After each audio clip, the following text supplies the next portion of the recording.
Jadi ketika kita obesitas, resiko untuk nanti pada saat usia lanjut atau senior tadi ya, terjadi nyeri lutut itu lebih besar. Gitu. Kira-kira Kalau terapi ke dokter ya, ke dokter dalam konteks osteoartritis, kita kan sering berikan laser. Itu laser dalam 5 menit sudah cukup. Ketika kita masuk ke fisioterapi, memang itu bisa setengah jam, bisa kadang 45 menit, tergantung dia dapat alat atau dapat exercise apa. Oke, selain makanan dan olahraga, kita juga harus lihat kita punya lutut itu bagaimana dari muda. Misalnya kita cenderung X, maka ketika ke dokter rehab medik itu kita akan berusaha biar tidak semakin dalam lututnya yang X itu.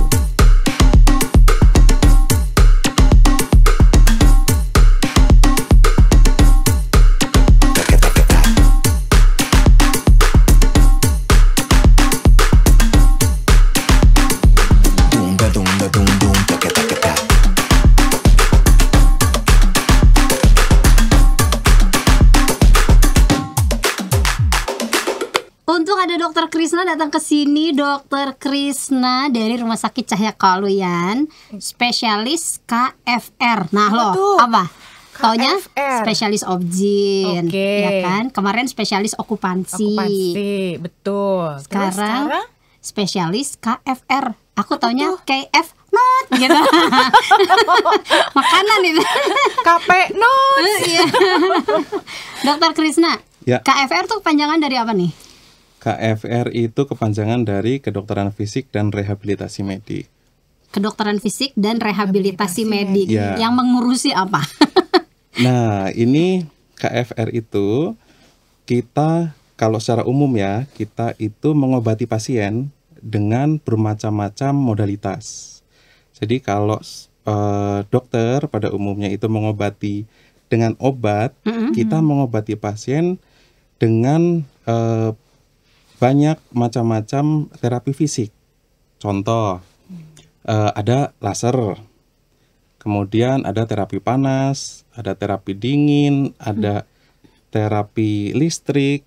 Waduh, ngeri banget ya terapi listrik dok. Disetrum. Aku baru dengar disetrum. Ada ya dok ya, serius? Ada. Terapi listrik buat apa terapi listrik itu? Terapi listrik yang paling umum kita gunakan untuk nyeri. Oh nyeri. Ya. nyeri hati. Enggak bisa. Nyeri hati bisa. enggak bisa. Oh beda. Itu ke psikiater. Jadi yang patah hati, nyeri hati nggak bisa. Enggak bisa ke saya. Saya rujuk nanti. Oke, jadi ada banyak terapi gitu. Tapi kan kita juga taunya nih kalau kita dari zaman dulu itu taunya bukan rehabilitasi medik. Rehabilitasi narkoba. Jadi di kepala iya kan? Iya. Jadi sama-sama depannya kan rehabilitasi gitu. Beda atau sama atau? Jadi kalau kita di rehabilitasi medik itu ya, kata-kata rehabilitasi medik itu sebetulnya mengembalikan apa yang sebetulnya orang-orang sudah miliki. Begitu kena penyakit itu hilang atau fungsinya turun, dan kita mencoba mengoptimalkan apa yang bisa kita optimalkan dari pasien ini. Jadi kita rehabilitasi. Jadi kita mengembalikan seperti habit pasien seperti pada sebelum sakit. Seoptimal mungkin gitu. Jadi kalau yang narkoba mungkin ketika kena narkoba direhabilitasi itu bukan bukan kan dok? Bukan, beda lagi. Rujuk lagi nanti. Butuh penegasan. Iya. Bukan kan? Gitu. Jadi bukan ternyata beda. Nah kalau misalnya ini si spesialis KFR ini termasuk salah satu yang baru atau memang udah lama ada sih? Karena kayaknya kayak yang seperti baru ya. Gitu jarang orang dengar. Orang kan lebih seringnya tuh dengarnya fisioterapi gitu. Kalau rehabilitasi medik tuh kayaknya jarang terdengar gaungnya. Betul, karena memang kalau dari sejarahnya itu memang dari Perang Dunia. Perang Dunia yang mengawali itu dokter ortopedi. Serius ini ceritanya. Oh, betul. Ortopedi kan mukanya nggak serius. Ya, iya, ada dokter tulang. Jadi ceritanya pada saat dulu banyak yang cedera, banyak patah tulang. Nah, tentara itu kan butuh bagaimana tentara ini bisa bekerja lagi, bisa berperang lagi. Kemudian disitulah muncul fisioterapi, muncul bagaimana memaksimalkan apa yang seharusnya dia bisa. Itu awalnya memang fisioterapi terutama di Indonesia itu muncul dulu, berkembang dulu. Setelah itu baru dokter rehabilitasi medik ini terbentuk yang tidak hanya untuk fisioterapi, tapi kita juga melayani ada okupasi terapi. Apa tuh okupasi terapi? Ya, kalau okupasi mungkin kata okupasi itu lebih ke terapi untuk kerja ya. Tapi dari secara umum itu okupasi terapi itu bisa melayani seperti anak yang gangguan fokus. Kemudian pada orang stroke, apabila terganggu tangannya, misalnya tangannya itu lemes, bagaimana fungsi tangannya untuk melakukan kegiatan sehari-hari itu bisa kembali. Balik lagi. Nah, itu contohnya. Kemudian selain itu ada terapi wicara dan ada ortotik prostetik. Jadi Terapi untuk kaki palsu. wicara. Berarti dari anak-anak juga, karena kan anak-anak banyak juga yang nggak bisa ngomong-ngomong Speech terus delay gitu ya? Iya betul gitu. Itu termasuk juga dong? Termasuk juga. Oh, oke. Jadi contoh ketika anak speech delay kadang ada bercampur dengan namanya ADHD, gangguan atensi, sehingga kita perlu okupasi terapi untuk atensinya dan juga digabung dengan terapi wicara untuk kemampuan bahasanya gitu. Gitu, San. Jadi sebenarnya kerjanya berarti kan itu berarti tim ya? Oh, tim. Oh, jadi nggak berdiri sendiri gitu. Jadi kalau yang stroke nanti diarahkan kemana gitu ya? Itu tergantung sesuai dengan kebutuhannya. Kalau misalnya stroke butuh penguatan otot, kita ke fisioterapi. Kalau misalnya stroke butuh koordinasi tangan, kita ke okupasi terapi. Oh, tadi kata dokter kalau stroke ada urusannya sama otot, perginya ke fisioterapi. Tapi ngomong-ngomong soal itu ya, urusan otot ya, saya baru kejadian ya dok nih. Jadi pengen nanya kan ya. Ini mah kesempatan dalam kesempitan dokter. Kemarin kan urusannya sama gigi dia. Oh iya, udah dokter gigi Dia sama dokter bermasalah gizi. dengan gigi sama gizi ya. Kalau saya bermasalahnya gini, kan mungkin otot saya kecil ya, badannya kecil. Terus sejak pandemi kan ya seperti biasa itu yang membunuh urusannya sama otot karena kita biasa berkegiatan gimana nih. Nah, satu kali saya tidak tahu apa yang terjadi. Saya itu nggak bisa begini dok. Nih, nggak bisa begini. Ini tuh tolong nggak bisa begininya ke sobat khusus tolong dijelaskan. Oke, gini loh. Jadi ini ada jempol ya. Si jempol itu tiba-tiba nekuk ke salah satu arah aja. Jadi nggak bisa balik lagi. Nggak bisa balik gitu. Sakitnya setengah mati. Terus akhirnya saya tanya-tanya kanan kiri gitu. Terus ada yang menyarankan, ya udah tuh Vivi di fisioterapi aja. Dia bilang gitu, kayaknya otot deh keseleo. Kamu habis ngangkat apa? Kan kita ngepel dan nyapu. Rajin saya dong. Gitu. Jadi ngepel nyapu oke. Tapi kenapa ya urusan ngepel nyapu jadi seperti itu? Atau saya kebanyakan pegang ini ya. Jadi karena kan mungkin begini ya gitu. Nggak tahu. Itu jadi kayak sakit banget di sini nih gitu. Disuruhnya ke fisioterapi. Ya. Tapi ada orang lain juga yang bilang bahwa kayaknya harusnya bukan ke fisioterapi tetapi ke rehab medik. Saya jadi kusut sendiri. Bingung gitu. Ya antara fisioterapi atau rehab medik gitu ya. Terus emang bener kenapa harus ke rehab medik gitu loh. Kan kebingungan juga gitu. Urusannya jempol gitu dok. Gak ada hubungan sama dikiranya rehab narkoba ya. Jempolnya sakit disuruh rehab narkoba. Beda urusan itu, beda urusan. Coba yang rehab narkoba minggir dulu. Gitu dok. Jadi ini gimana sebetulnya yang betul adalah harusnya ke fisioterapi atau fisioterapi? Ya, gimana? Jadi kalau fisioterapi itu salah satu bagian dari terapi yang bisa kita berikan. Ketika contoh kasusnya itu jempol yang tadi tidak bisa menekuk, kemungkinan misalnya trigger finger gitu ya. Kita di fisioterapi itu bisa kita berikan misalnya seperti tendon gliding, ini digerakkan, dimassage, kemudian di ultrasound. Kalau ultrasound? Ya, di ultrasound, bukan USG ya. Nah, justru di ultrasound. Coba Kevin. Loh, Kevin yang di ultrasound. Nah, jadi kalau ultrasound terapi itu prinsipnya sama dengan gelombang suara, tapi untuk terapi, bukan untuk melihat. Kalau USG, ultrasonografi itu untuk melihat menggunakan gelombang suara. Kalau kita menggunakan itu untuk terapi sesuai yang kita butuhkan. Itu ultrasound.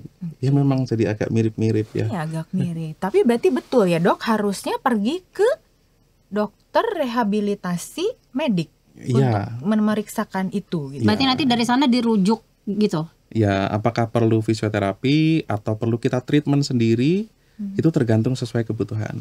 Jadi misalnya kasus trigger finger, kita punya laser yang kita pegang, kemudian kita bisa injeksi gitu. Tapi kayak misalnya tadi Mbak Vivi kan cerita tuh tadi ini kan pagi-pagi. Aku tadi pagi nih sebelum kesini naik gunung. Kan ceritanya mau menyehatkan otot. Karena mau ketemu dokter Krisna. Gitu ya. Sengaja ya kayaknya nih. Kita pergi mau ke Tebing Keraton. Kan jalannya begini ya dok gitu. Nanjak luar biasa. Lalu kami tidak sendirian. Jadi bawa banyak para lansia gitu. Ibu-ibu, bapak-bapak? Dua-duanya. Dua-duanya. Ya, yang muda ada, yang setengah baya ada, tapi lebih banyak yang memang mungkin 60 ke atas kali ya. Dan salah satunya memang terus bilang, aduh Vivi katanya, ini tante kuat enggak ya naik begini. Secara saya baru sekali juga ke sana, jadi nggak kebayang juga nanjaknya seperti apa. Tenang, saya bilang, banyak para pria yang siap membantu dan mendorong dari belakang, saya bilang gitu. Terus dia mulai cerita gitu, dia lutut tuh mulai sakit gitu. Aduh kalau lagi sakit kumat itu setengah mati, dia bilang gitu. Duh nih mulai, terus saya jadi tanya ya, tante mulai kapan sakitnya? Oh baru, tapi yang lain jauh lebih muda itu mulai berkeluh kesah juga, jadi kok banyak ya. Dirimu juga? Jangan dulu. Jangan dulu. Jadi pengen tanya juga ini sama dokter Krisna, mumpung ada urusan lutut itu kalau sampai sakit tadi kan ini ya baru urusan jempol. Kalau urusan lutut rehab medik juga atau ke fisioterapi atau bagaimana? Kalau terkait nyeri lutut kita harus cek dulu. Nyeri lutut itu apakah memang ini harus ke dokter rehab medik atau dokter ortopedi. Jadi ketika nyeri lutut itu belum sampai harus tahap tindakan terutama operasi ya, itu biasanya kita akan join dengan ortopedi. Dari dokter ortopedi bisa memberikan obat, kemudian kita bisa memberikan terapi untuk itu. Dan memang terapinya itu banyak kita bekerja sama dengan fisioterapi begitu. Tapi biasanya gini ya, kalau misalnya sudah lansia kan memang rata-rata ya, rata-rata loh, nggak semuanya loh ya. Keluhannya tuh biasanya, aduh kalau misalnya bangun tidur itu lutut sakit, atau misalnya terlalu banyak nekuk gitu, itu lutut tuh udah mulai nyeri gitu dok. Nah biasanya tuh kalau kita untuk mewaspadai gitu ya, kayak umur kita kan masih muda ya Mbak Vivi ya gitu, supaya nanti pas udah senior citizen, kalau sekarang kayaknya katanya gitu, jangan sebut lansia, gitu ya, senior citizen gitu kan. Nah biar kita nanti di hari tua kita ini si lutut kita tetap sehat, itu gimana dok? Jadi sebelum itu kita harus tahu apa saja nih yang mempercepat terjadinya nyeri lutut. Ya, iya betul. Nah, yang pada lansia ini terutama yang disebut dengan osteoartritis. Osteoartritis itu peradangan dari sendi, terutama itu di lutut memang. Jadi hal-hal yang mempercepat timbulnya nyeri ini salah satunya berat badan yang berlebih. Berat badan berlebih. Jangan lihat aku. Berat badan berlebih. Jadi masuk obesitas gitu ya? Betul. Jadi ketika kita obesitas, resiko untuk nanti pada saat usia lanjut atau senior tadi ya, terjadi nyeri lutut itu lebih besar. Gitu. Jadi pencegahannya ya kita dari muda harus membiasakan berat badan kita jangan obes. Itu satu. Terus yang kedua, apabila ada kelemahan otot. Seperti ya kita jarang olahraga, otomatis otot kita lemah. Tonus otot kita lemah. Otot yang berarti kaki ya berarti. Otot kaki. Memang yang ada otot kaki yang utama pada lutut itu yang mencengkram lutut. Yang mencengkram lutut. Waduh, mesti belajar biologi baik-baik ya. Kalau bawa alat peraga sih tulang gitu. Tulang gitu kan. Ya. Kita mesti kuatin otot mana Kak supaya lututnya nggak sakit? Oke, yang paling utama tuh otot depan. Otot paha depan, ini yang kita sebut dengan quadricep. Quadricep itu yang paling utama. Kemudian setelah itu ada otot samping-sampingnya, otot bagian lateral kita bilang, bagian medial dan bagian posterior belakang atau biasanya orang sebut hamstring. Kemudian setelah otot paha ini yang penting juga ada otot betis, kita bilangnya gastrocnemius. Susah-susah ya namanya ya. Iya susah. Diterima aja. Googling aja ya sobat Komsas ya, googling. Jadi otot-otot ini, kelompok otot ini yang dia menyeberangi dari sendi lutut. Sehingga ketika dia kuat, dia akan berfungsi seperti brace dari lutut atau deker lutut. Oh deker ya. Seakan-akan ketika kita punya otot yang kuat, kita punya deker alami. Begitu. Melindungi jadinya ya. Melindungi karena ketika otot kita lemah, pada saat lutut itu bergerak, sendi ini akan gesekannya semakin besar. Ketika otot kita kuat, saat sendi itu bergerak, dia akan dibilangnya apa? Pageh. Nah, pageh ya akan lebih kuat dan gesekannya lebih minimal. Gesekan yang lebih minimal itu mengurangi resiko kita nanti di usia senior, di usia senior untuk Lansia jadi sobat Komsas mah bararager dah. Oh iya ya. Nggak akan dikomplain ya. Oke. Itu. Kemudian yang penting juga kalau ada cedera lutut itu harus disembuhkan. Jadi maksudnya dulu.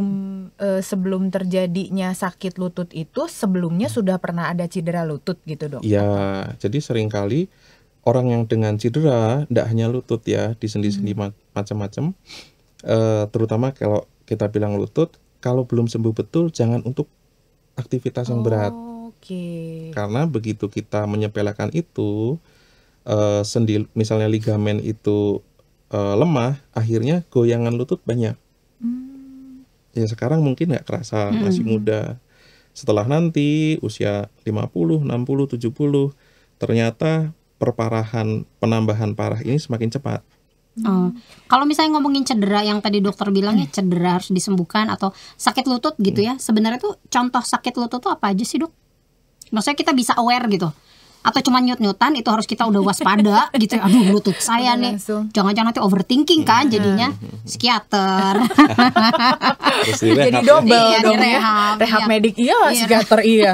Iya kan, jadi kita harus biar sobat Komsas juga tahu ternyata sakit lutut tuh saya termasuk sakit lutut misalnya gitu. Ya kalau kita sakit lutut mungkin biasanya ke dokter umum atau kita minum obat pereda nyeri. Kalau misalnya 2-3 minggu kok nyerinya tidak turun, ini tanda tanya. Jangan-jangan ada struktur yang rusak. Ketika memang sudah diobatin, nyerinya masih persisten, kita harus mulai periksa nih. Boleh ke dokter rehab medik, boleh ke dokter ortopedi, untuk screening dulu. Apa ini sendinya, apa ini ligamennya, atau ini ada peradangan bursa di situ. Atau memang ada otot yang sobek. Nah, kalau kita menemukan hal-hal seperti itu, kita harus treatment dulu. Treatment sampai sembuh. Dan biasanya yang kita sering lupa itu ketika nyeri, kita jadi ini istirahat. Ketika otot istirahat, dia cenderung mengecil. Dan ketika otot mengecil, akhirnya ini akan lemah. Ketika otot lemah, lutut bergoyang lagi. Jadi setelah maju kena mundur kena iya. Oke.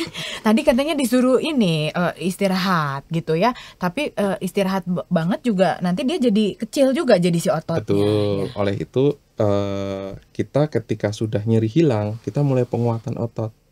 Caranya gimana, Dok? Dengan olahraga, macam-macam caranya. Olahraga itu tergantung kita mau target otot yang mana.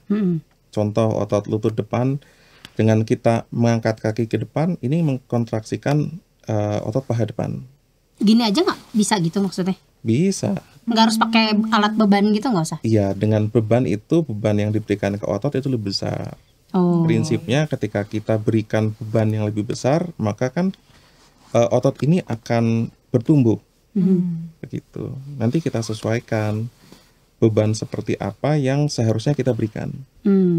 Gitu. Baliknya ke fitness day di rumah tuh nanti kan sobat aduh kudu fitness gitu. Nggak harus fitness kan, Dok? Harus ya. Tidak harus. Itu kan ada yang pemberat kaki gitu, Mbak. Betul, itu kan betul, bisa betul, kan digitu-gituin. Kalau nggak apa beban hidup tapi pindahin ke sini.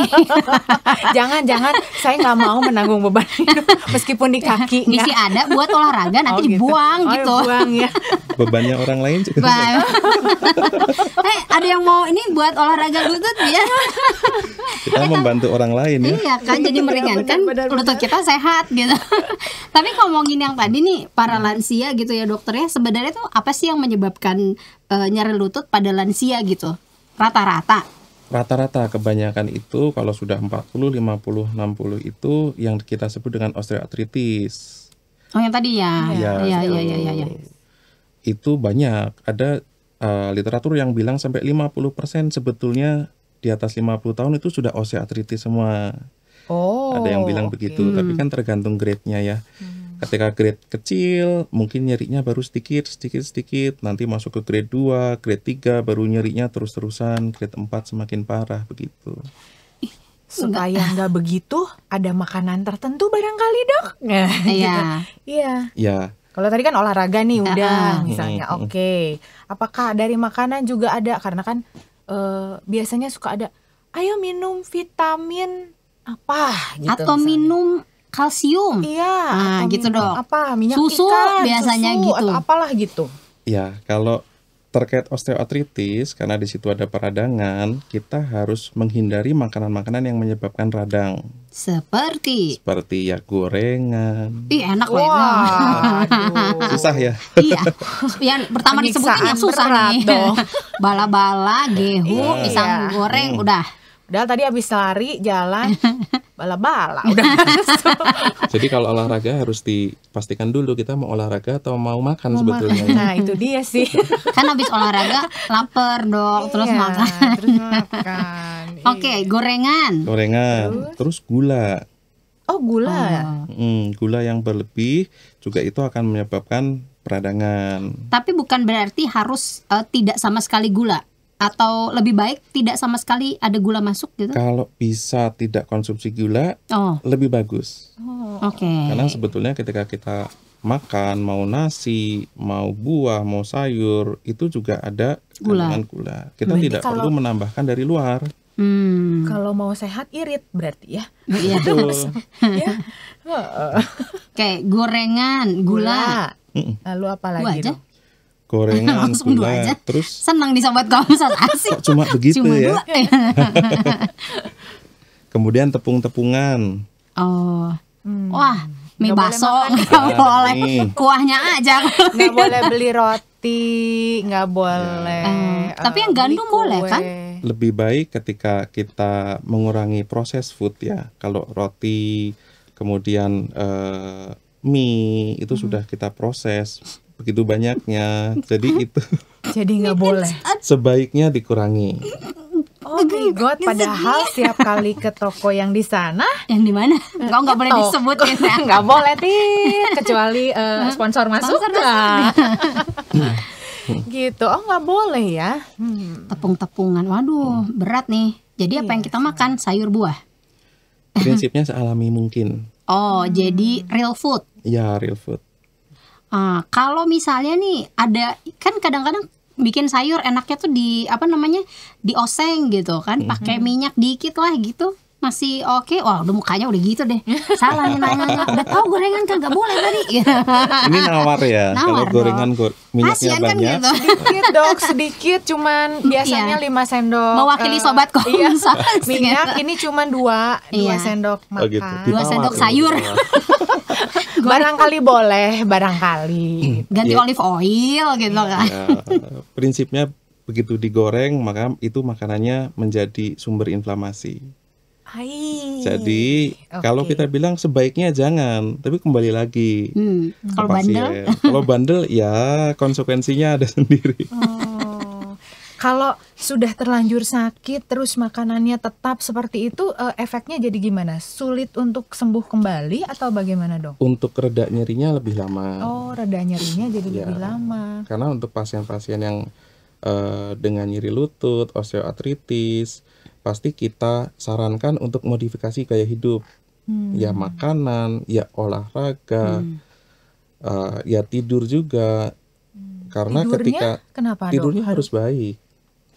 Ketika tidur nggak baik, maka proses untuk regenerasi di badan itu akan nggak baik. Jadi kualitas tidur harus bagus. Harus baik. Tidur berarti jam maksimal jam 10 gitu, 10 malam. Sebaiknya. Oh, nah kalau misalnya tadi nih makanan, kalau minuman ada yang harus pantang? Yang paling penting minuman yang bergula, yang harus kita pantang. Harus dipantang. Kalau susu gitu dok? Kalau susu dari penelitian yang saya baca, kan banyak orang yang osteoartritis kemudian minum susu macam-macam itu sebetulnya tidak begitu berefek. Dibandingkan kita mengejar susu, lebih baik kita mengejar zat-zat anti radang. Misalnya seperti omega 3, kemudian kunyit itu bagus. Kunyit diapain? Gitu aja di jamu boleh kan? Atau dimakan jamu kunyit asam kan gitu boleh nggak dong? Boleh. Tapi pakai gula. Karena kalau nggak pakai gula nggak enak ya. Nggak enak. Pahang kan kunyit itu kan? Atau dimakan gitu aja? Biasanya kita seduh. Diseduh. Oh seduh. Kalau kita beli suplemen itu sudah ada ekstrak kunyit. Oh itu juga nggak apa-apa ya, di ekstrak gitu nggak masalah ya? Kalau kunyit itu terbukti untuk peradangan dan untuk lutut ini sendiri peradangannya akan turun dengan kunyit. Soalnya gini, kalau misalnya lansia itu kan banyak tuh iklan-iklan di TV gitu ya. Untuk lansia nyeri lutut, untuk tulang yang kuat, minumlah susu yang tinggi kalsium gitu. Itu sebenarnya nggak begitu ngefek ya? Ada yang masih lebih baik lagi dibanding itu. Nanti nggak ada yang mau pasang diplomatis iklan bahasanya. Ada yang lebih baik yang pasti. Nanti saya jadi nggak di-endorse sama susu. Emang nggak di-endorse susu kan? Oh gitu ya. Jadi sebenarnya kayak gitu carilah alternatif yang lain gitu ya. Minuman yang lain. Ya contohnya seperti kunyit itu justru terbukti. Itu sehari kita boleh minum berapa banyak nih kunyit? Nah terkait kunyit ini herbal, batasan-batasannya menjadi susah, menjadi sulit. Kita tidak bisa membatasi 1 gram, 2 gram. Prinsipnya ketika kita konsumsi sesuatu itu akan dibuang melewati ginjal. Jadi hati-hati walaupun itu herbal, ketika terlalu banyak ginjal kita akan punya beban. Nah untuk kasus-kasus seperti lansia yang sudah punya penyakit ginjal sebelumnya, ya hati-hati. Kalau kita minum kunyit terus lihat podcast ini minum kunyit terus tiap hari, wah ternyata beban ginjalnya naik. Nanti saya disalahkan juga ya. Berarti memang harus hati-hati atau misalnya konsultasikan dulu dengan dokter gitu ya. Itu kan lebih baik kan gitu. Betul. Nah, kalau proses terapi di rehabilitasi mediknya sendiri nih sudah terlanjur sakit nih dok, lututnya udah terlanjur sakit, diapain? Kan takut nih ya orang-orang, aduh nanti disuntik, aduh disuntiknya di tempurung, alah jatuh aja setengah mati gitu ya nggak mau, iya kan? Kejeduk ini aja kan, sakitnya gitu, aduh sampai diapain dok gitu. Oke, jadi kalau di rehabilitasi medik itu kita lihat kondisi pasiennya bagaimana. Kalau dia masih posisi nyeri, posisi masih lututnya meradang, maka kita fokus untuk mengurangi peradangan, fokus untuk mengurangi nyerinya dulu. Gitu. Caranya macam-macam. Kita bisa namanya krioterapi. Dok, krioterapi itu kita sembur pakai dibura mbak. Iya, bukan pakai air dikumur-kumur disembur ya. Bukan dibura ya, buah gitu. Disembur pakai apa dok? Disembur dengan uap dingin. Jadi agar kalau masih radangnya itu biar turun. Itu contoh. Terus kita juga punya alat yang namanya laser. Kita laser yang dingin untuk mengurangi peradangannya itu. Kemudian kita bisa yang tadi terapi listrik. Kita sebutnya TENS. TENS itu untuk ngeblok nyeri, memblok nyeri agar nyerinya turun. Begitulah. Itu tahap pertama dulu, nyerinya turun. Kemudian setelah nyeri turun, kakunya diturunkan, bisa kita menggunakan ultrasound. Nanti kalau sudah nggak radangnya, kita bisa menggunakan ultrasound, bisa menggunakan microwave. Tapi nggak jadi minum. Untung nggak nyembur. Microwave maksudnya gimana, Dok? Maksudnya? Ya, maksudnya microwave seperti yang ada di rumah-rumah tuh. Tapi enggak begitu bentuknya. Atau Dok, kesempatan saya gitu minum dong. ke microwave-nya tuh apanya yang dimasukin? Bukan kakinya masuk ke microwave, tapi ada alat microwave diatermi namanya. Kita berikan ke lutut untuk menghangatkan lutut sampai ke bagian dalam. Jadi tujuannya menghangatkan lututnya. Betul. Itu kalau sudah fase yang tidak nyeri, tidak bengkak, tapi lebih banyak kaku misalnya. Kaku di pagi hari, maka kita hangatkan dulu biar cairannya itu tidak begitu kental dengan microwave. Itu contoh. Jangan dicoba di rumah yang punya microwave ya. Hanya di sudah dipastikan loh, barusan ditanya nggak boleh pakai microwave yang ada di rumah, nggak boleh. Beda. Nanti kaki kita mateng. Jangan salah kaprah Sobat Komsos. Lanjut dokter. Kemudian kalau sudah fase nyerinya mulai hilang nih, kita balik lagi, kita ke strengthening, penguatan otot kaki tadi. Karena ketika nyeri, biasanya yang tadi saya jelaskan, nyeri akan malas bergerak, kaki kita akan lemas dan akan bergoyang. Jadi kita akan menguatkan lagi itu lutut. Sampai akhirnya lututnya pasien itu kencang kembali, tonusnya bagus, dan nyerinya bisa dijaga seminimal mungkin. Dok, kalau urusan yang tadi itu kan itu ada stepnya ya, harus sampai radangnya hilang gitu ya. Kalau menurut pengalaman dokter sendiri, kira-kira berapa lama si radang itu bisa menghilang? Dari dia datang ke dokter, terus diberikan treatment yang tadi itu gitu, kira-kira berapa lama? Kan orang pengennya instan ya, bener nggak? Hari ini ke dokter kayaknya nanti malam pengen tidur nyenyak gitu loh dok. Pengennya gitu. Iya. Kalau treatment di rehabilitasi medik itu susah untuk instan, karena terkait juga dengan proses badan itu memperbaiki diri. Jadi penyakit-penyakit yang biasanya kita terapi itu enggak seperti batuk pilek. Obat batuk, diberi obat batuk 2 jam 3 jam batuknya langsung turun. Ya. Kalau di rehab ini perlu proses. Biasanya kalau misalnya radang, kalau kita intensif maksimal seminggu bisa turun. Seminggu turun? Iya, turun. Semaksimal yang kita berikan itu bisa 2-3 hari tergantung keparahan dari pasien. Itu pertemuan berapa kali, Dok? Kalau pertemuan bisa ada yang setiap hari atau 2 hari sekali, tergantung kondisi. Gitu. Misalnya biasanya, untuk seperti terapi laser, kita akan jeda 1 hari. Oh, kalau terapi laser dijeda 1 hari. Biasanya kalau tadi kan apakah setiap hari ataukah 2 hari sekali gitu ya. Nah ini dalam misalnya nih 7 hari, terus datang lagi ke dokter, terus dia merasa dia itu masih sakit gitu ya. Nah itu gimana? Karena kadang-kala orang suka sugesti juga sih gitu. Kerasanya kayak belum sembuh gitu. Padahal sebetulnya mungkin kadarnya udah agak turun, cuma dia nggak ngerasain karena kan mungkin gradually ya si rasanya itu nggak bisa langsung jebret langsung hilang sama sekali. Nah kalau sampai total gitu rata-rata berapa lama? Sebulan? Maksudnya total sampai nyerinya hilang gitu. Sembuh gitu hilang, maksudnya. Ya. Iya. Sembuh belum, tapi paling tidak dia nggak nyeri lagi. Kan orang diem kalau udah nggak nyeri dok gitu. Kalau dibilang rata-rata itu susah karena grade 1, grade 2, grade 3, grade 4 itu keparahannya berbeda-beda. Betul. Kalau kita mau generalisir ketika kita sudah masuk bulan kedua, biasanya kita sudah masuk strengthening di bulan ketiga. Harusnya kalau normal ya dia masuk itu kalau grade tinggi ya. Kalau grade rendah 1-2 itu dalam hitungan minggu harusnya sudah turun nyerinya.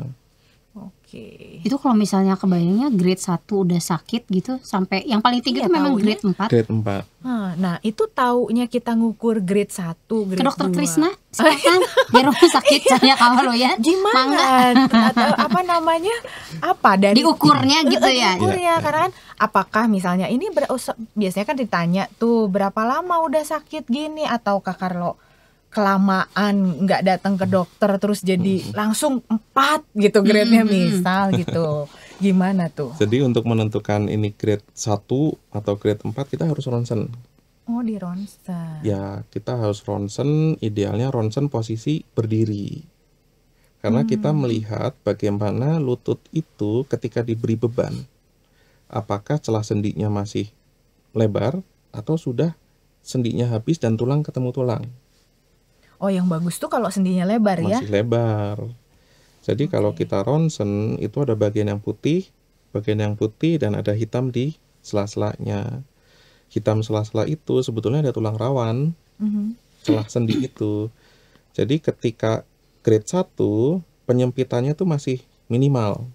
Nanti semakin naik grade-nya, semakin naik ke grade 4, tulang ketemu tulang karena sendinya habis. Aduh, tulang ketemu tulang, Dok. Ya ampun. Lino ya? Lino. Ini udah nyot-nyotan rasanya.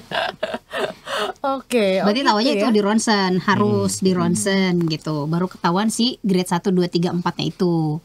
Kalau orang baru sakit, jadi berarti baiknya langsung ke dokter rehab medik atau umum dulu gitu? Atau umum dulu, Dok?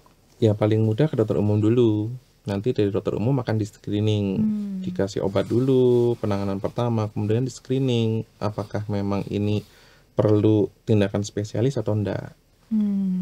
Tapi gini, Dok, ya, pernah dengar gitu ya banyak keluhan kalau misalnya si terapi itu tuh lama banget, jadi lama banget untuk nunggu di rumah sakitnya gitu, Dok. Karena kan terapi kita nggak bisa tahu ya satu orang berapa lama gitu kan, misalnya ditanganinya gitu. Terus akhirnya orang jadi males. Udahlah nanti lagi aja deh ke rumah sakit mah, soalnya ngantrinya lama gitu. Nah itu gimana, Dok, kalau misalnya ada yang kayak gitu padahal dia sebenarnya udah sakit gitu? Kalau antrian di rumah sakit pasti mau nggak mau ya, karena rumah sakit itu kan pasien banyak. Dan kalau dari rumah sakit biasanya kita sudah menjadwal nomor 1 jam berapa, nomor 2 jam berapa. Dan pasien kalau mengikuti saran itu sebetulnya nunggunya nggak begitu lama. Kecuali kalau pasien dapat nomor 20 tapi datang jam 7 pagi, jam 8 pagi, ya memang harus menunggu. Biasanya berapa lama sih, Dok, kalau terapi satu pasien gitu? Satu pasien kira-kira. Kalau terapi ke dokter ya, ke dokter dalam konteks osteoartritis kita kan sering berikan laser. Itu laser dalam 5 menit sudah cukup. Ketika kita masuk ke fisioterapi memang itu bisa setengah jam, bisa kadang 45 menit tergantung dia dapat alat atau dapat exercise apa. Jadi sebenarnya nih kalau misalnya oma atau opa gitu ya datang ke rumah sakit, biasanya kan ada pendamping tuh, dicek dulu jamnya ya, Dok ya. Iya. Ya, jadi jangan tadi kata dokter dapatnya nomor 20 datangnya jam 7. Iya, daftarnya ke Dokter Krisna di RSC. Ya. Sekalian promosi ya. Oh, iya. Dok, kalau misalnya gini, kadang-kadang tuh kalau misalnya malam gitu suka kram, itu termasuk nyeri lutut juga nggak sih? Kalau yang disebut pasien kram kadang membingungkan nih. Karena kalau kram itu kita ngomongnya otot. Tapi pasien sering nyeri pun dia sebutnya kram. Nyeri lutut dia sebut kram. Kemudian nyeri ankle dia sebutnya kram. Jadi harus kita betul-betul tanya ke pasien, ini ototnya yang kram, kaku, mengencang atau bukan. Begitu. Dan mungkin ngejelasinnya dia bingung juga kali ya. Bener. Pokoknya sakit aja lah, Dok. Aku mau bilang gitu tadi. Yang paling penting mah pokoknya sakit aja, tolong sembuhkan gitu. Nggak bisa ya, Dok ya kalau kayak bisa. gitu. Harus jelas ini apa dulu. Kalau khusus osteoartritis sendiri itu sebetulnya tidak ada hubungannya dengan kram. Karena ketika kram itu otot, osteoartritis itu persendian sebetulnya. Jadi kita bisa tahu membedakan bahwa ini nyeri dan kram tuh gimana dok, orang awam nih? Oke, kalau kram itu ototnya akan kaku dan dia mengencang. Jadi kita periksa ototnya. Kalau otot ketika kita bilang kram dan ototnya masih empuk, masih lemes, kita bergerak masih enak, berarti bukan kram. Kalau misalnya nyeri sendi, itu posisinya di sendi dan ototnya tidak akan kenapa-napa. Begitu. Jadi kita harus cek betul-betul kram apa enggak dengan menggerakkan otot kita. Kita pegang otot kita. Kalau kram betul, itu akan kaku sekali. Jadi nanti menghadapi misalnya orang tua lah ya, orang tua di rumah gitu kan, biasanya kalau orang tua sudah sakit, udah apalagi kram kayak gitu kan panik nih. Terus kita yang ikutan panik juga, ntar dulu, apalagi sabar dulu, ya nggak bisa sabar orang sakit gitu. Pernah ngalamin gitu. Betul. Oh, sering. Ya kan? Iya. Ini kita harus gimana nih? Tunggu dulu, kita observasi dulu nih secara pribadi sebelum ke rumah sakit misalnya gitu dok. Ya, kalau nyeri begitu ya, entah kram atau bukan, kita lihat. Yang pertama, ini ada tanda-tanda peradangan enggak? Ada peradangan apa enggak? Kalau ada tanda-tanda peradangan, misalnya ada bengkak, merah, itu yang paling gampang kita lihat ya. Jangan dikasih panas. Oh, justru jangan dikasih kompresnya, jangan dikasih kompresnya jangan panas, jangan dioles-oles salep yang panas. Kita beri pendinginan. Tapi kan orang tua suka susah dok dikasih tahu. Curhat nih ya sobat Komsosnya. Paling senang itu memang anget-anget gitu. Jadi kalau dikasih dingin, kok dikasih dingin gitu. Jadi kesannya kayak anak tidak berbakti justru. Kesannya kok malah dikasih dingin karena biasanya tuh selalu ibaratnya kalau ngompres ya anget-anget dong gitu. Agak sulit. Salep dingin kayaknya nggak ada ya. Ada. Salep tuh anget kalau nggak yang hot. Ya, tapi ada yang cool juga ada ya. Ada ya. Ada. Tapi lebih baik kalau misalnya panas begitu, kita kompresnya pakai air dingin. Pakai kompresan yang betul-betul dimasukkan air, kemudian ditempel. Air dingin es atau air dingin suhu ruang? Air dingin suhu kulkas, bukan es. Oke, air dingin suhu kulkas. Ya, jadi kalau kita masuk ke teori ya, suhunya itu berkisar di 10-15 derajat. Jadi kalau terlalu dingin pun itu tidak baik. Misalnya kita, ada bengkak, kita kompres langsung es tuh ditempel begitu ya. Itu juga tidak baik. Terlalu dingin.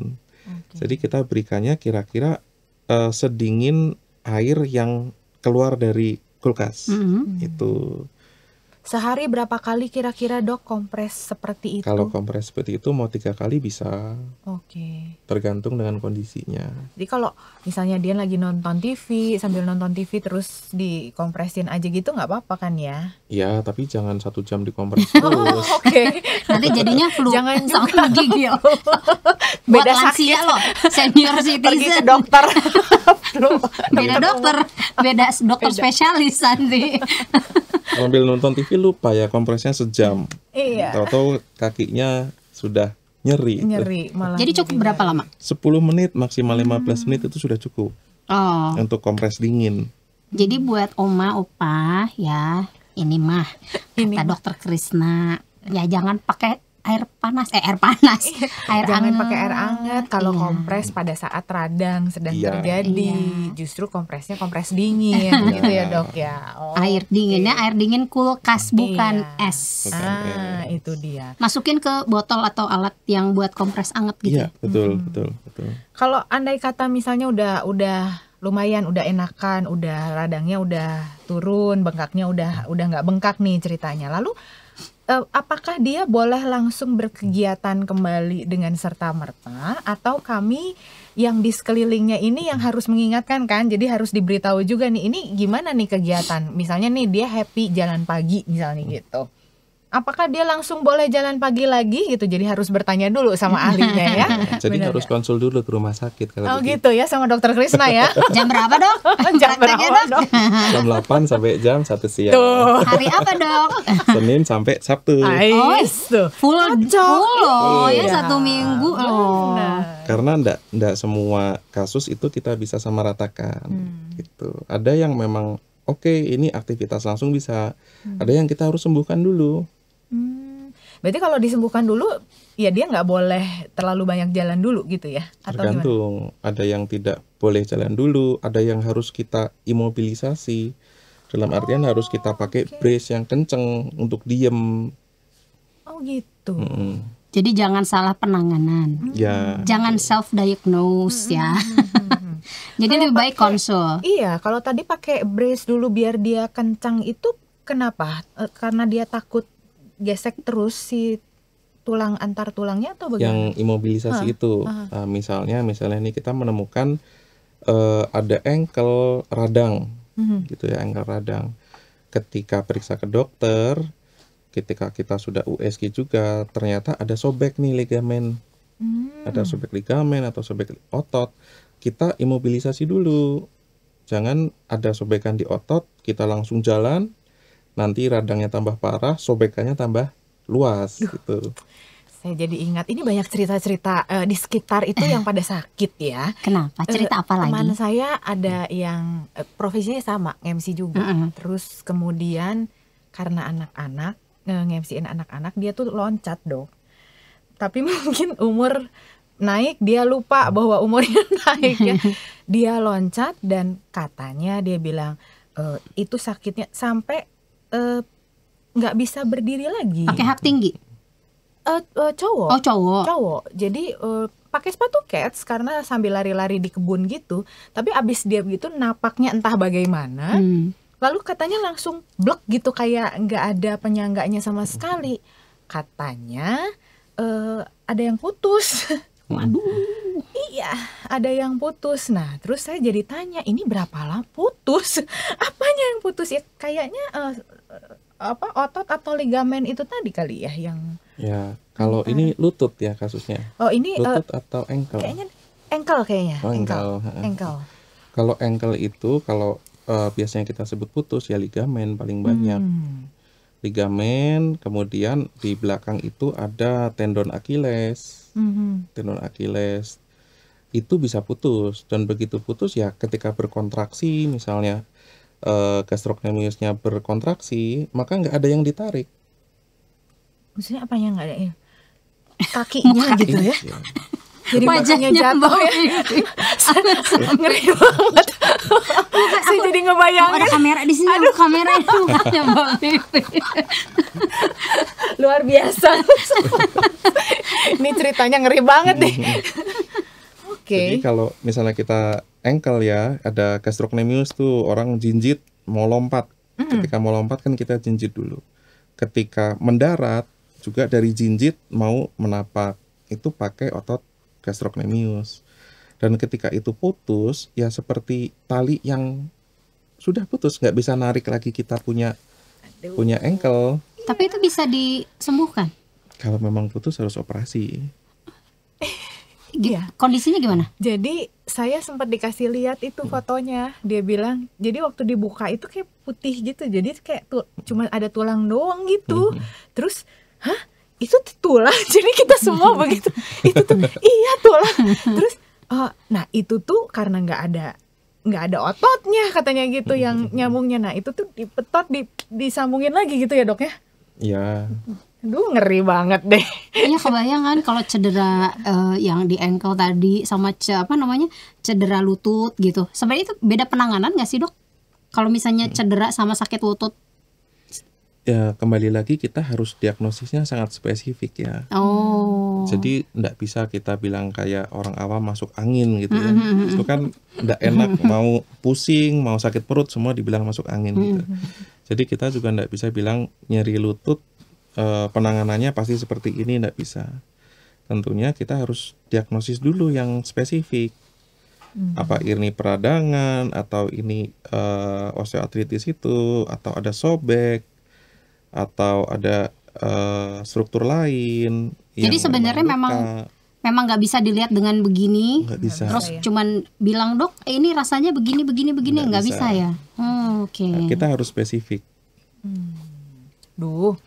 Jadi kalau buat kita nih dok, selain menghindari urusan apa tadi, makanan, terus udah gitu olahraga sudah, makanan sudah, misalnya gitu. Apakah itu cukup dok? Atau ada pencegahan lain di usia kita agar supaya kayaknya kalau ketemu dokter Krisna kayaknya kita makan aja dok ya. Kata dokter, ya jangan gitu juga.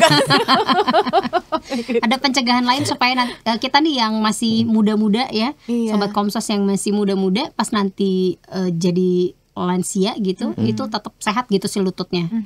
Oke, selain makanan dan olahraga, kita juga harus lihat kita punya lutut itu bagaimana dari muda. Misalnya kita cenderung X, maka ketika ke dokter rehab medik itu kita akan berusaha biar tidak semakin dalam lututnya yang X itu. Kita latih dengan latihan otot. Mau nanya kelihatannya gimana ya? Betul, karena X. Gimana tuh bentukannya ya? Jadi agak keluar gitu sih. Jadi misalnya ada lutut X, ketika lututnya disatukan, lututnya itu akan nempel dulu, sedangkan ankle-nya itu berjauhan. Ankle-nya berjauhan. Coba. Coba berdiri. Berdiri ya? Harus berdiri. Harus berdiri. Boleh berdiri? Karena kelihatan nggak? Nanti kepotong teh segini. Iya. Gini. Ini kaki ini. Jadi aman-aman saja. Ketika ini dirapatkan, lutut dulu yang nempel atau ankle dulu yang nempel. Kalau ini apa nih dok? Udah jadi deg-degan. Gimana nih apa nih? Ketika lutut dulu misalkan ya, lutut nempel, ternyata jarak kedua ankle terlalu jauh, maka itu kita sebutnya kaki X. Kalau ini enggak? Kalau ini masih normal. Kalau kita lihat mungkin ini sekitar 1-2 ada X-nya juga. Kalau saya dok, kan ini nempel nih. Ya, kalau ini sudah nempel, ini kita hitung. Kalau sudah lebih dari 5 cm jaraknya, maka itu yang kita sebut dengan X. Kalau ada jarak kurang dari 5 cm itu masih oke. Aku kurang dari. Masih kurang. Kalau yang O beda lagi. Nah, emang gimana? Kalau O ketika kita nempel, ankle-nya dulu yang nempel. Ankle-nya yang nempel. Ya, jadi ininya akan ngebuka. Gitu lah. Kalau itu sudah ketahuan dari kecil, berdiri di situ. Urusan kaki nih. Gitu ya. Kalau mengecil? Kalau kita ketahuan sejak kecil, sejak 10 tahun, masih fase pertumbuhan, kita bisa usahakan otot itu kita modifikasi. Dalam artian kita latihan otot spesifik.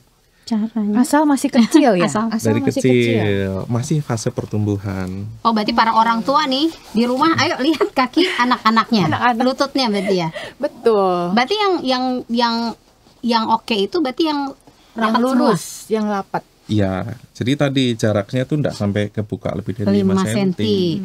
Oke. Begitu. Kalau memang itu lebih terlalu jauh, ya ke dokter rehab medik nanti kita betulkan pelan-pelan. Jadi waktu anak itu tumbuh tinggi, pertumbuhan dari tulangnya itu bisa kita beri track begitu, agar pertumbuhannya lebih ke arah yang benar. Dok, satu lagi. Tadi kan katanya kalau obesitas memang lutut bermasalah ya biasanya. Karena menyangga tubuh kan? Betul. Tapi ada orang yang telapak kakinya kan juga kecil. Jadi tidak sebanding. Ini juga kejadian nih, ada keluarga kebetulan yang dia memang selalu punya masalah dengan lutut. Jadi kayak kemarin nih, minggu kemarin gitu. Kalau hari ini kan aku mengasuh oma-oma ya gitu. Minggu kemarin itu dia bilang, aduh kakiku sakit banget. Terus aku bilang, kok nggak ke dokter? Takut katanya gitu. Takut ketahuan penyakitnya. Takut ketahuan penyakitnya, bener banget.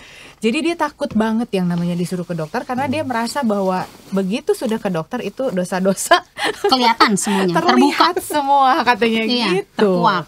Iya. Terus memang kalau saya lihat ibu saya dulu pernah ngomong, itu saudaramu itu telapak kakinya memang kecil.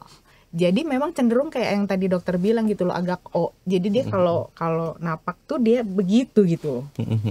Ininya lututnya nggak bisa deket gitu. Nah itu apakah kalau itu diketahui, karena kan usianya udah mungkin orang-orang tuanya zaman dulu juga nggak ngerti mesti kemana ya. Tapi kalau misalnya zaman sekarang nih orang tuanya Sobat Komsos gitu menemukan anak-anak seperti itu gitu. Terus treatment yang tadi sama dokter bilang berarti antara umur berapa tuh harus buru-buru ke rehab medik atau di treatment sesuatu nih? Ya prinsipnya pertumbuhan tulang itu akan berhenti kira-kira 17-21 tahun tuh. Kalau perempuan berhentinya lebih cepat, laki-laki biasanya bisa agak extend sedikit. Jadi selama itu masih tulang bertumbuh atau di bawah 17 tahun aja, itu kita masih bisa mengusahakan tumbuhnya tulang berikutnya di tahun-tahun berikutnya itu ke arah yang benar. Dan semakin muda itu semakin bagus. Misalnya ketemu anak dengan 15 tahun dengan umur anak 10 tahun, lebih mudah kita treatment anak yang 10 tahun. Karena waktunya masih panjang untuk kita memberi track yang benar untuk pertumbuhan tulang ini. Atau kalau memang sudah ketahuan dari awal kakinya O tapi O-nya terlalu parah, kalau butuh operasi ya operasi dulu. Dioperasi supaya tidak O gitu maksudnya, Dok? Ya, misalnya butuh dokter ortopedi, apabila terlalu parah maka bisa dioperasi dulu, nanti baru kita rehab. Jadi sebenarnya karena penanganan dokter rehab medik itu dari usia dari bayi ya? Dari bayi sampai dengan tadi dokter bilang sampai kapanpun. Sampai usia dewasa ya. Sampai dewasa, sampai lansia. Sampai lansia, betul. Jadi kalau misalnya butuh rehab medik ya, jangan takut-takut, kan udah ngebayangin yang macem-macem. Nanti ku bilang sama yang di rumah ya, jangan keluargaku itu ya, bilangin gak usah takut gitu ya. Dokternya baik kok. Dokternya baik, Dokter Krisna. Prakteknya dari Senin sampai dengan Sabtu. Dari jam 8 sampai dengan jam 1 siang. Tuh, Di gitu. mana? Di RCK, Rumah Sakit Cahya Kawaluyan. Nah, itu kan ada daftarnya tuh ya, dilihat jam kehadirannya nanti jam berapa. Gitu. Jangan dapatnya nomor 20 atau 25 gitu kan. Datang jam 7 pagi atau jam 5 pagi ya. Lebih baik jalan pagi aja dulu. Oh iya, jalan dulu di sekitar RCK, olahraga dulu kan. Asal jangan pas peradangan. Luar biasa ya pembicaraan kita. Jadi pinter kita, makin pandai ya hari ini. Kita langsung itu aja kalau gitu. Ngobrol lanjutan. Ngobrol lanjutan. Ini mau olahraga. Oh, kaki. Iya, kaki. Engkel. Pakai beban ya? Pakai beban. Bebannya Dokter Krisna ya. Kita proof dulu.